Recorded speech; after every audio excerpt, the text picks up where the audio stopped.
నమస్కారం అండి. Indira's kitchen and లివింగ్కి సాదర ఆహ్వానం. ఎలా ఉన్నారండి అందరూ? అతివలందరకు వరలక్ష్మి వ్రత శుభాకాంక్షలండి. నేను ఈసారి మొదటి శుక్రవారం నాడే వరలక్ష్మి వ్రతం చేసుకున్నానండి. మన వ్రతాలు నోముల్లో పూజ చివర్లో తప్పక కథ కూడా ఉంటుంది కదా. ఆ కథ చదివిన వినిన పూజాక్షతలు శిరస్సును ధరించిన పూజా ఫలితం దక్కుతుంది అని అంటారు కదండి. ఆ కథను క్లుప్తంగా కథాక్షతల చేతిలో పట్టుకుని విందామా అండి? పూర్వకాలం మగధ దేశంలోని కుండినపురంలో చారుమతి అనే సద్గుణ సంపన్నురాలు ఆమె భర్తను అత్తమామలను గౌరవిస్తూ చుట్టుపక్కల ఉన్న సాటి స్త్రీలకు సహాయకారిగా ఉంటూ భక్తి శ్రద్ధలతో నిత్యం ధర్మబద్ధమైన జీవితాన్ని గడిపేది. ఈ లక్షణాలన్నిటికీ మెచ్చి ఆమె కలలో శ్రీ మహాలక్ష్మీదేవి దర్శనమిచ్చి, చారుమతి, శ్రావణ మాసంలో పౌర్ణమికి ముందు వచ్చే శుక్రవారం నాడు నన్ను వరలక్ష్మీ స్వరూపంగా భావించి నన్ను భక్తి శ్రద్ధలతో యథోచితంగా పూజించు. వచ్చిన వారికి వాయనం ఇచ్చి ఆశీర్వాదం పొందు. నీకు నీ కుటుంబానికి సుఖశాంతులు సౌభాగ్యం కలుగుతాయని చెప్పి మాయమైంది. చారుమతి తన కలను భర్తకు అత్తమామలకు చెప్పింది.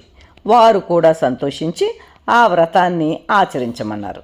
ఆమె ఎంతో ఆతృతగా ఎదురు చూసిన శ్రావణ శుక్రవారం వచ్చింది. చారుమతి ఇంటిని శుభ్రపరిచి మంగళకరమైన ముగ్గులు వేసి కలశాన్ని ప్రతిష్ఠించి వరలక్ష్మీదేవి పూజా వేదికను తయారు చేసి ఆ పూజాఫలం తన ఒక్కతికే కాకుండా చుట్టుపక్కల సాటి స్త్రీలకు కూడా దక్కాలని వారిని ఆహ్వానించి వారందరితో కలిసి భక్తి శ్రద్ధలతో లక్ష్మీదేవిని వరలక్ష్మీ స్వరూపంగా పూజ చేసింది. చారుమతీదేవి ఈ చర్యకు వరలక్ష్మీదేవి మిక్కిలి సంతోషించి ఆమెకు మిగిలిన స్త్రీలందరికీ పూజలో ప్రదక్షిణలు చేస్తుండగా ఒక్కొక్క ప్రదక్షిణకు ఫలితంగా ధన కనక వస్తువాహనాదులతో అశేష సంపదను ప్రసాదించింది. ఆనాటి నుండి ఈ వ్రతం ప్రాచుర్యానికి వచ్చి స్త్రీలందరూ శ్రావణ శుక్రవారం నాడు వరలక్ష్మీ వ్రతం చేయడం ప్రసిద్ధి అయింది. ఇదండి వరలక్ష్మీ వ్రత పురాణ కథ. అయితే ఒక్క విషయం, ఈ కథలో సారాంశాన్ని కూడా మనం గ్రహించాలి. ఈ పూజ కేవలం సంపద కోసం మాత్రమే చేసే పూజలా చూడకూడదు. ఇందులో ఎంతో గొప్ప జీవన సందేశాలు ఉన్నాయి.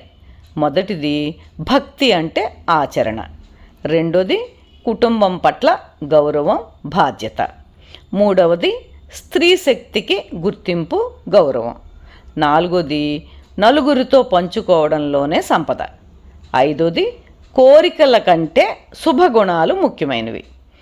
ఇల్లు సంపదతో నిండితే ఐశ్వర్యం, ప్రేమతో నిండితే ఆనందం, ధర్మంతో నిండితే శాంతి, భక్తితో నిండితే లక్ష్మీ కటాక్షం. ఇదండి వరలక్ష్మీ వ్రత కథ, దానిలోని పరమార్థం.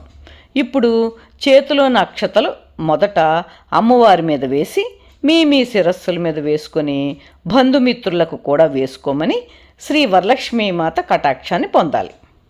వరలక్ష్మీ వ్రత పూజా విధానం వివరంగా ఇదివరకటి నా వీడియోలో ఉంది.